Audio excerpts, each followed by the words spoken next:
The Canadian truckers, you've been reading about it, who are resisting bravely these lawless mandates, are doing more to defend American freedom than our own leaders by far. And we want those great Canadian truckers to know that we are with them all the way. They are. They've really shown something.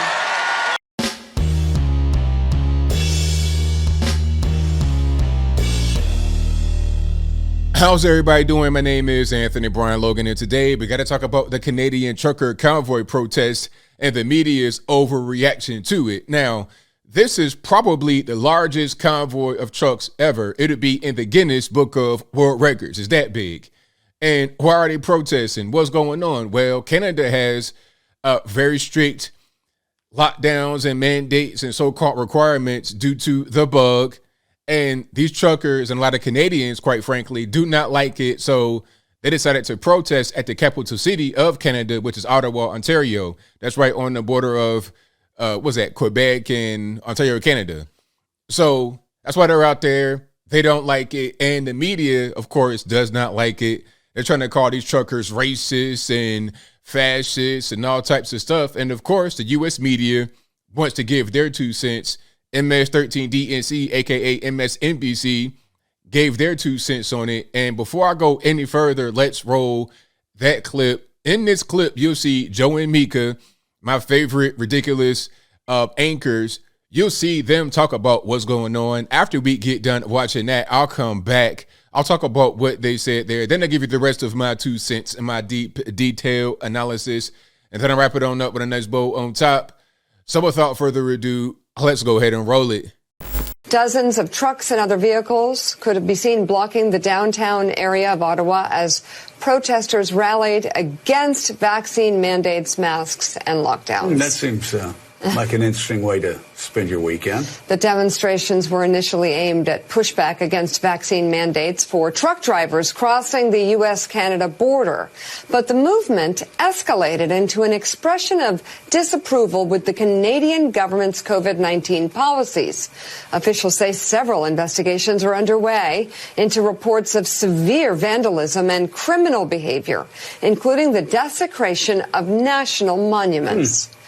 Meanwhile, Ottawa Mayor Jim Watson said some protesters harassed a soup kitchen, demanding free meals because their refusal to wear masks meant they were not to order in restaurants. That soup kitchen tweeted COVID protesters were given meals to defuse the conflict and that this weekend's events have caused significant strain on our operations at an already difficult time. So these anti-vaxxers actually took food from the mouths of the homeless. Hungry, yeah. Because they're so put upon because they have that vaccine. I'm just curious, again, where were these protests when people were required to get 5 vaccines to start school? Where were these protests when people were required to give their children 5 vaccines? They were in the doctor's office getting vaccines. They were in the doctor's office getting vaccines, and they were making fun of left-wingers on the West Coast for being loopy anti-vaxxers. Okay. Now they have met the enemy, and the enemy,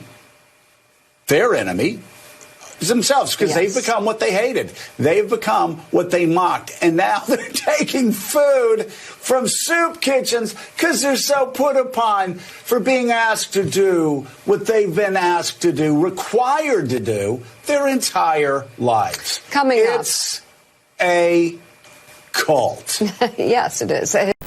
All right. So you saw that, you heard that. Now, there's so much to say here. First and foremost, again, this is about all the lockdowns and the mandates and whatnot because of the virus. That's what it's about. It ain't really too much else. It's about freedom, being able to be free in a supposedly free country. That's what it's about. It's not about anything else. And let's talk about some of the things that they said there. They're talking about it's a cult.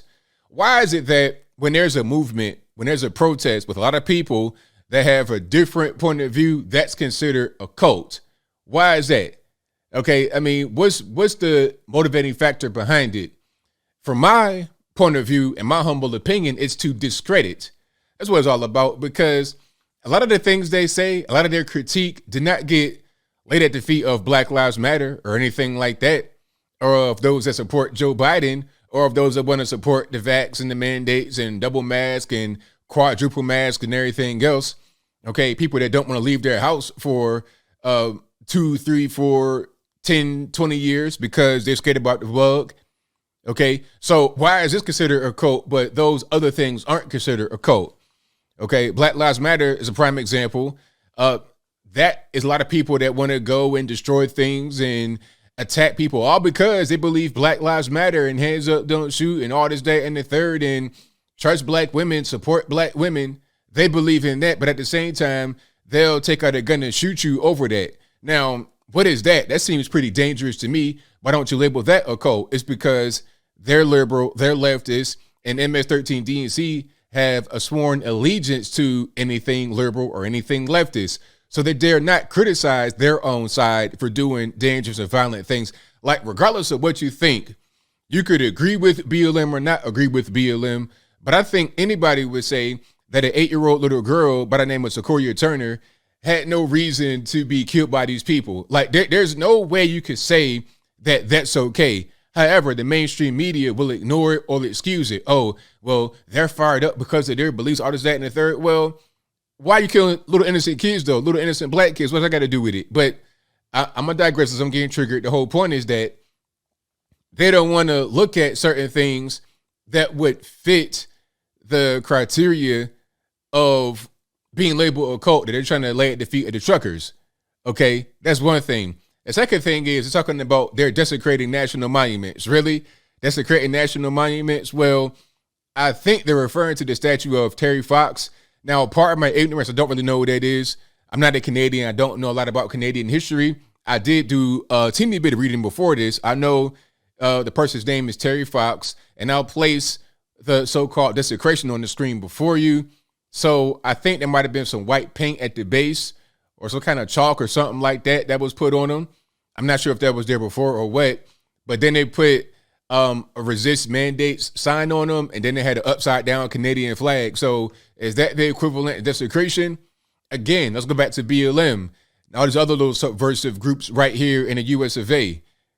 When they tear down statues of so-called Confederates, and not even the Confederates, that's one thing, okay, because they want to say, okay, if you got a Confederate flag, you're automatically racist. Don't even matter nothing about anything else, you're racist. Well, how about Abraham Lincoln when they desecrated that? I mean, who's going to call Abraham Lincoln a racist? How are you going to call the man that freed the slaves a racist? What part of the game is that? So when you desecrate statues like this, what's the excuse? How are you going to say that's somehow okay, but putting the Canadian flag in the hands of Terry Fox with a sign on him and some chalk on the base, that's somehow desecration, and that's somehow a problem? And by the way, these same so-called cultists, these same so-called fascists you're talking about that were out there at the trucker convoy protest, they cleaned up the statue. It took all the stuff off, the sign and the flag, it took that off. It looked probably better than it did before the protest happened, which is what we do typically on the right. Remember, there was a protest or demonstration in Richmond, Virginia for gun rights. It's probably about 2 or 3 years ago. I'm not really sure when it was, but it was at a park, and I've been to that park. It's a beautiful park right there in downtown. But anyway, they went to the park, they had their march or their gathering, and they cleaned up everything from that park when they left. Everything. It was spotless. Again, it probably looked better than it did before they got there. I'm talking about they got on their hands and knees and picked up stickers that were on the ground. Stickers, like little small stickers about 1 inch in diameter. They got on their hands and knees and scraped them up off the ground. They had that part looking pristine. That's what we generally do on the right. But on the left, oh my God. Remember the whole thing about the pipeline, Dakota Access Pipeline, DAPL, whatever that was? And they were camping out there for what appeared to be forever, but probably just some weeks or some days. When they left, it was a natural disaster. Like the trash, the garbage, the filth, the waste that they left was worse than if there was an actual pipeline rupture. Okay, a pipeline rupture, you can centralize it, clean it up is easy, but they had trash, tons and tons and tons of trash, and the trash was right by a river. So, of course, any kind of rain, anything happens, it's going to flow right into the river, probably ain't drinking water. But yet we are the cult over here. We're the ones that are racist and oppressive and fascist, all this, that, and the third.